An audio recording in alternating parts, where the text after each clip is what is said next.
રામાયણ. શોક પમાડ્યા આવેલી દેવીઓ શોક પામી ગઈ. શ્રી રાવણ, કુંભકર્ણ અને વિભીષણ ત્રણેય ભાઈઓએ વિદ્યાની સાધના માટે ભયંકર અરણ્યમાં ગયા છે. માતા પિતાઓ પણ અનુમતિ આપી છે. સ્વાર્થ ભયંકર છે. દરેક સંબંધીના અંગે આ વાત બધાને અનુભવસિદ્ધ છે. અપવાદ હોય, પણ જે અપવાદ હોય તે ભગવાનનું શાસન. અગર શાસનની છાયા જરૂર હોય, જ્યાં જ્યાં સ્વાર્થની દરકાર કરવાની પ્રકૃતિ ના હોય ત્યાં ત્યાં પ્રભુના શાસનની છાયા સમજવી. જંબુદ્વીપનો અધિપતિ અનાદ્ય દેવ પોતાના અંતઃપુર સહિત એ ઉદ્યાનમાં ક્રીડા કરવા આવ્યો છે. એને આ ત્રણ ભાઈને ધ્યાનસ્થ જોયા. તેઓની વિદ્યા સાધનામાં વિઘ્ન કરવા માટે તે યક્ષદ્વીપે અનુકૂળ ઉપસર્ગ કરવા માટે પોતાની સ્ત્રીઓ મોકલી. દેવીઓ પણ કામાસક્ત. વિષય કષાયનો પ્રભાવ એવો છે કે એમાંથી દેવતાઓ પણ બચી શકતા નથી. ખરેખર વિષયની ભયંકરતા અજબ છે. તે ત્રણેય ભાઈઓના શોભ માટે આવેલી તે સ્ત્રીઓ તેઓના અતિસુંદર રૂપથી પોતાના સ્વામીના શાસનને ભૂલી અને તેમને નિરખીને પોતે જ શોભને પામી ગઈ. દેવીઓ શોભ પામી તે છતાં પણ આ ત્રણ ભાઈઓ તો પોતાની સાધનામાં જ લીન છે. વિચારો કે દુનિયાની સાધના માટે પણ કેટલો ત્યાગ કરવો પડે છે. દુનિયાની વિદ્યાઓ માટે આ ત્યાગ હતો. આ એક જિંદગીને માટે ત્યાગ હતો. રાજ્ય રિદ્ધિ આદિને પ્રાપ્ત કરવા માટે આ વિદ્યાઓની સાધના હતી.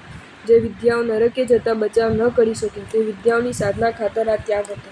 તમને બધાને તો ખાતરી હશે કે જેની પૂંઠે તમે પડ્યા છો તે તમારી પાછળ આવવાનું હશે. તમારે વૈરાગ્યને છેટો કરવો છે કે નિકટ? બાલ્યકાલ રમવામાં ગયો, જુવાની ભોગમાં ગઈ, પણ હવે શું છે? રમત અને ભોગમાં તો ક્ષીણ થઈ ગયા. બધા કસ ત્યાં જ ખર્ચવા ધાડ્યા છે.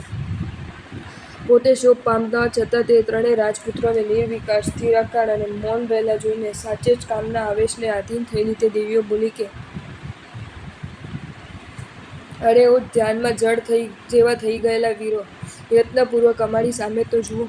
દેવીઓ પણ આપને વશીભૂત થઈ ગઈ છે. આથી બીજી તમારે માટે કઈ સિદ્ધિ છે? હવે વિદ્યા સિદ્ધિ માટે યત્ન શું કામ? હવે આવા ફ્લેશ કરવાથી સળ્યું. વિદ્યાઓ દ્વારા તમે શું કરશો? અમે દેવીઓ તમને સિદ્ધ થઈ છીએ. સિદ્ધ થયેલી એવી અમારી સાથે દેવો સમાન આપ. આપની સ્વેચ્છાએ ત્રણેય જગતના રમણીય પ્રદેશોમાં રુચિ પ્રમાણે રમો. કામાસક્ત આત્માઓની કેવી ભયંકર દશા હોય એ ઉપસર્ગ કરવા આવેલી દેવીઓના કામજનક કથન ઉપરથી સમજી શકાય તેમ છે. મનુષ્યો સમક્ષ દેવ યોનિમાં ઉત્પન્ન થયેલા આત્માઓ પણ કેવા દીન વચનો ઉચ્ચારે છે. ખરેખર કામદેવની આધીનતા ઘણી જ ભયંકર નીવડે છે. દેવીઓ પોતાની સાથે ક્રીડા કરવાનું આમંત્રણ કરે છે અને તે પણ ક્યાં સુધી? સામાની ઈચ્છા મુજબ. પોતે ગુલામી સ્વીકારવાની કબૂલાત આપે છે.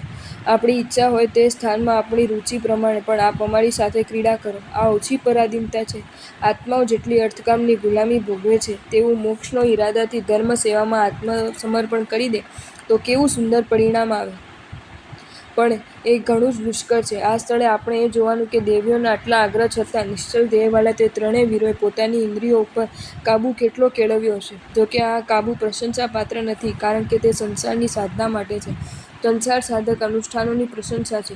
એ ત્રણેય વીરો ચલાયમાન થયા નહીં, કારણ કે એમનું ધ્યેય વિદ્યાની સાધનાનું હતું. આ કારણે સકામિતિ જલ્પન્યોત નલ્પધૈર્યેષુ તેષુ તા વિલક્ષા જજીરયક્ષાસ્તાલિકા નેકહસ્તિકા. આ પ્રમાણે ઘણા ધૈર્યને ધરનારે તે ત્રણેય રાજપુત્રો સમક્ષ કામનાપૂર્વક બોલતી તે યક્ષિણીઓ વિલખી થઈ ગઈ, કારણ કે તાલી એકે હાથે પડતી નથી.